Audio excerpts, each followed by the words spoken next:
Live from the O'Brien Services Stadium Studios, this is the fifth quarter.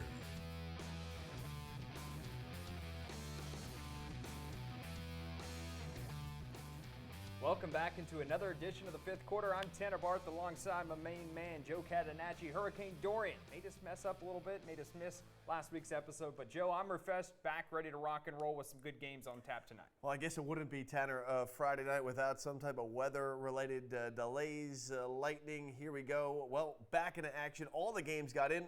Currently, still one game in progress. Hoggard and Carolina Forest across the border. They're still playing in the fourth quarter. But that being said, New Hanover, West Brunswick looking for big road wins tonight. We've got Topsail and North Brunswick looking to protect their home turf. A non-conference conference game between Ashley and South Brunswick. Let's get to the action. Let's get right into the action, like you said. Jumping in the highlights, shall we? Let's start with our fifth quarter game of the week in Whiteville. The Wolfpack in a key Three Rivers matchup with East Bladen. Tonight, Whiteville taking on the Eagles in their third straight home game to start the season. We'll pick this one up early in the first quarter. Whiteville jumped out to the 28-0 lead after capitalizing here on the two-point conversion. Quarterback Ty Moss straight ahead. Well, what can we say about Whiteville? Must be nice to be able to play on your home turf for the first three games of the season. And here we go. Once again, the Wolfpack handing it off here to Calvin Norton.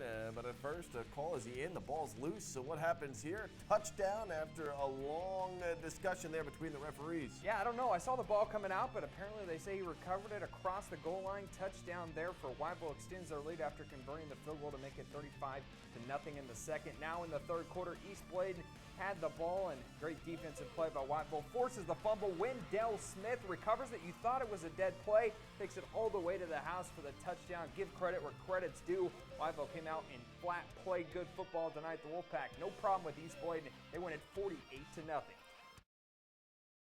Pretty confident. We're 2-1. That puts us at 1-0 in the conference, which is what we wanted to be. I think East Bladen had beaten us about 5 years in a row. And our seniors, put a lot of time into this program, especially in the off season.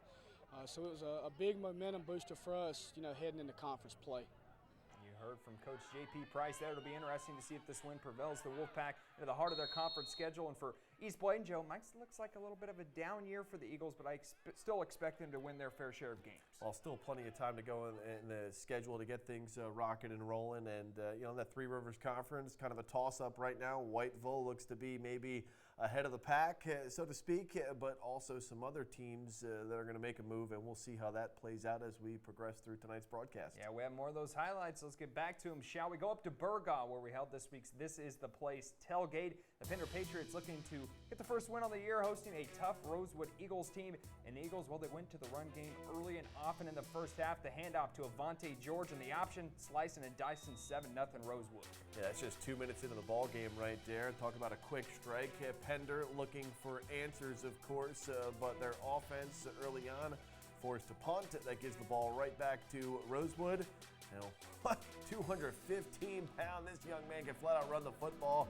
Diami Fenty out in the open space. No one going to bring him home 60 yards to the house for the Eagles to make it 14-0.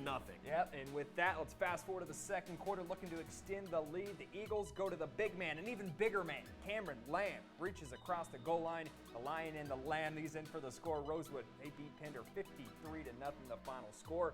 And our next game comes to us courtesy of the Columbus Career and College Academy. Three Rivers matchup, Red Springs taking on South Columbus and Tabor City. Stallions behind 7-0 early, but a huge play here. Well, we kind of teased this earlier just a moment ago. This is another Three Rivers Conference matchup. Rayshon Graham right there.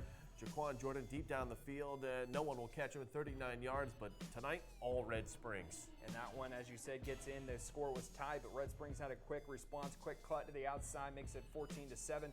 And they just really had trouble stopping the running game. This is a younger South Columbus team.